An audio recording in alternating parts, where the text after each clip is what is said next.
Hello my dear students. So today we will start new chapter Kingdom Animalia. Okay. So in this first we will study about criteria for animal classification.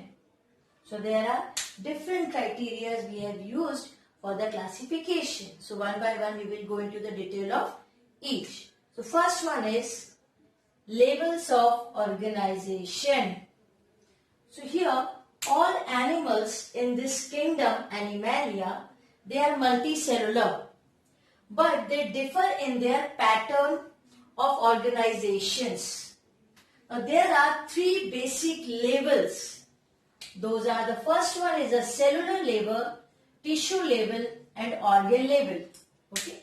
Now under level of organization there are three basic levels. So first one is a cellular level of organization. Here in this case, cells in the organisms are arranged as loose cell aggregates. Example in the cases of sponges. Next is the tissue level of organization.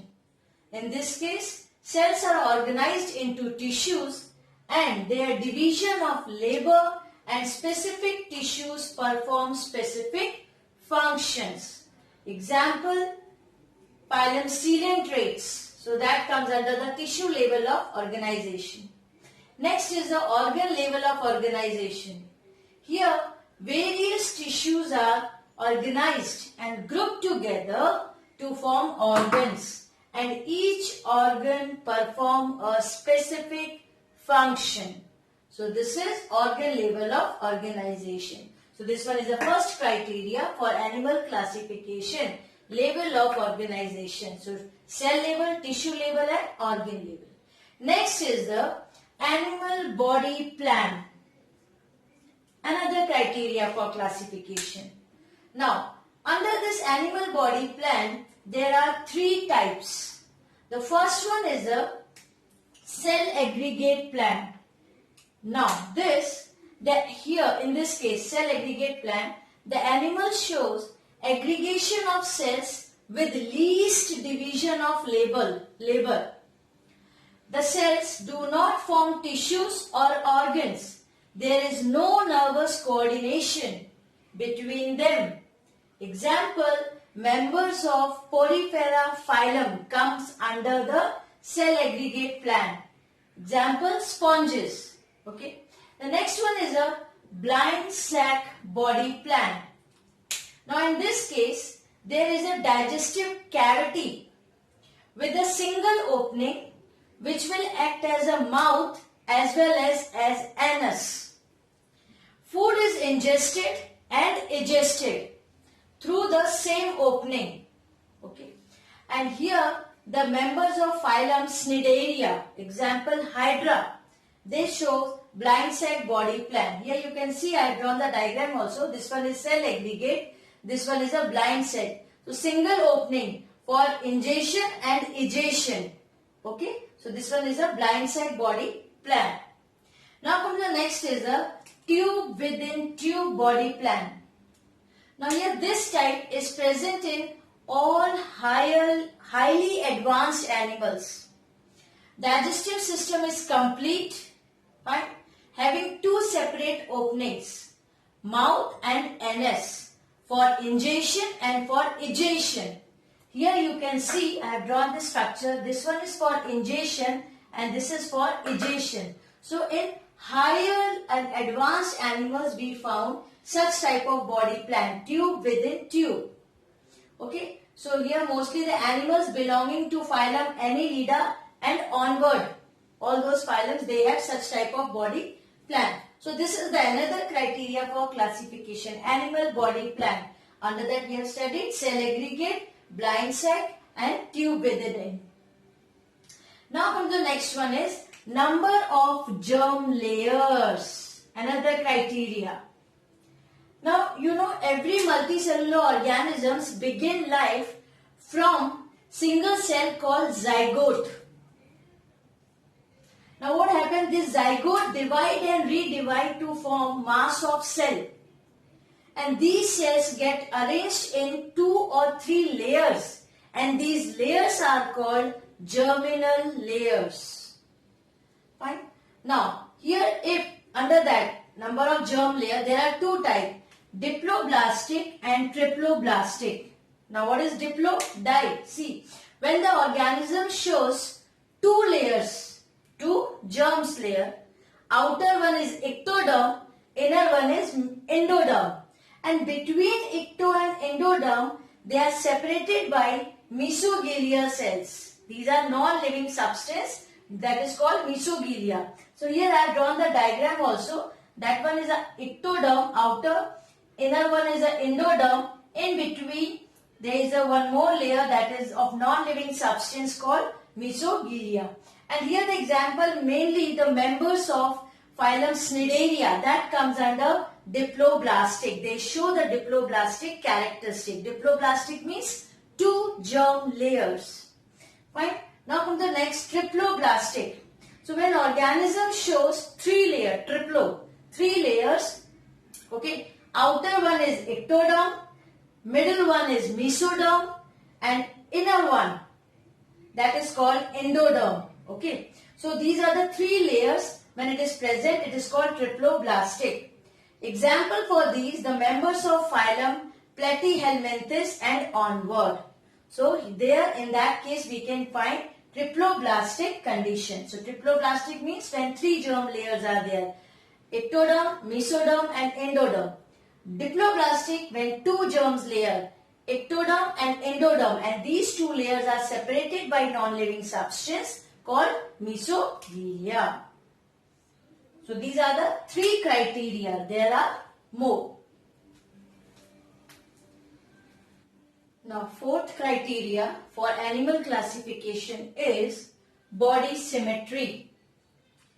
Now here symmetry means similarity in shape, size and number of parts on the opposite sides of a median line. Okay, that is called symmetry. Now animals may be, there are three types, asymmetrical, radial and bilateral. So asymmetrical animals. Here the animal body cannot be divided into equal parts by any plane. Example, snail. Here I have drawn the structure of snail. So this one is a asymmetrical animal. Next is a radially symmetrical animals.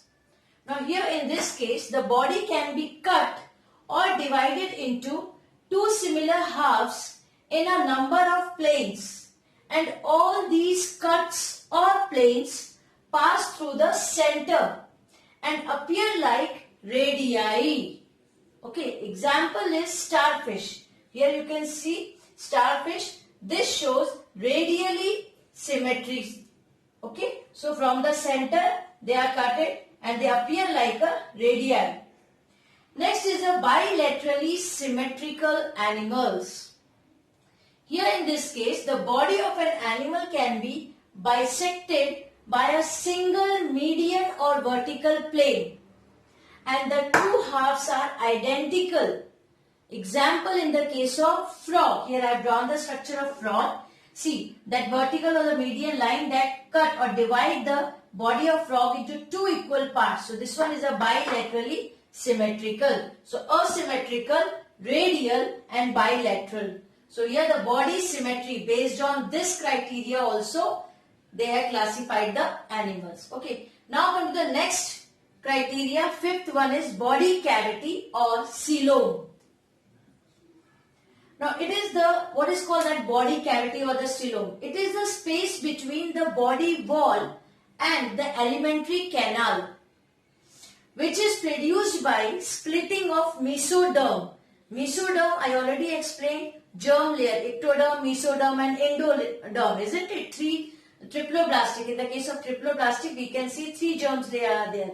So here it is the space between the body wall and the alimentary canal, which is produced by splitting of mesoderm during embryonic development. Fine. Now, depend upon the body cavity. Again, there are three types: acoelomate, pseudocoelomate, and coelomates. Now, one by one. Acoelomate means no body cavity. Totally, the body cavity is absent. So no body cavity or no coelom. Now the space between the body wall and the alimentary canal here is filled with parenchymatous tissues. So no body cavity and the space between the body wall and the alimentary canal is filled with parenchymatous tissue. Here the example are members of phylum Platyhelminthes. They show such type of body cavity, a coelomate. Here I have drawn the structure also. You can see the body wall and the alimentary canal. In between the parenchymatous tissues are there. No cavity. Fine. Next is a pseudocoelomate. So as the name indicates, pseudo, false body cavity.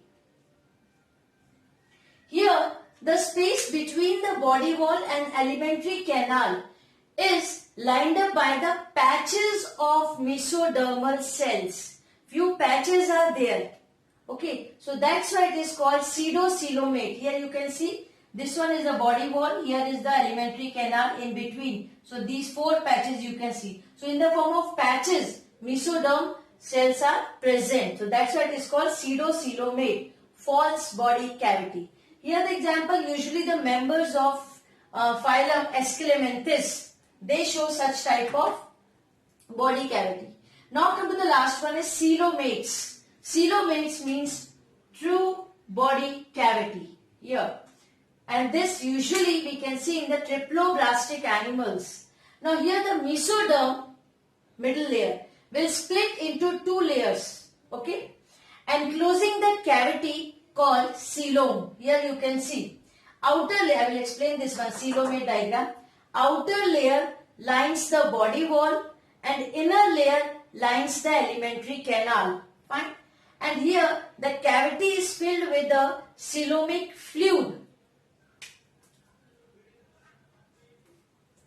So here you can see when the mesoderm layer will split. So half of the mesoderm layer will come and here near to the body wall. And the rest of the means the another layer which splits. Another layer is around the alimentary canal. And in between here you can see this white color. This is the body cavity. And this is filled with the body, that is coelomic fluid. This main gap is filled with the coelomic fluid. Now in the case of cockroach, here the body cavity is filled with the blood. So hence it is called a hemosol. So here a coelomate, pseudocoelomate and coelomate. Here mesodermal cells in the patch form. Here the mesodermal cell, mesodermal layer is splits. The half is with the body wall and half is with the alimentary canal, around the alimentary canal. And here that main, between the ecto and endoderm, between the body wall and the alimentary canal, that space is filled with parenchymatous tissues. So this is a coelomate, pseudocoelomate and coelomate. Now the next criteria, 6th one. Now 6th criteria is body segmentation, also called as metamerism. So it is a series of successive segments arranged along the length of the body of the animal. When external segmentation of body coincides with the internal segmentation, such animals are called metamerically segmented and the phenomenon is called metamerism. Example, earthworm. So throughout the body of the earthworm you can see the segments. Now come to the next, last criteria, body support. Here the external and internal framework which provides support to the body is called skeleton. Now under that there are 2 types, exoskeleton and endoskeleton. Exoskeleton usually in the lower groups of animals we can see. Okay, and here that exoskeleton is for the purpose of protection. Example, cockroaches. Next is the endoskeleton. So in the case of higher animals we can see both exoskeleton as well as endoskeleton.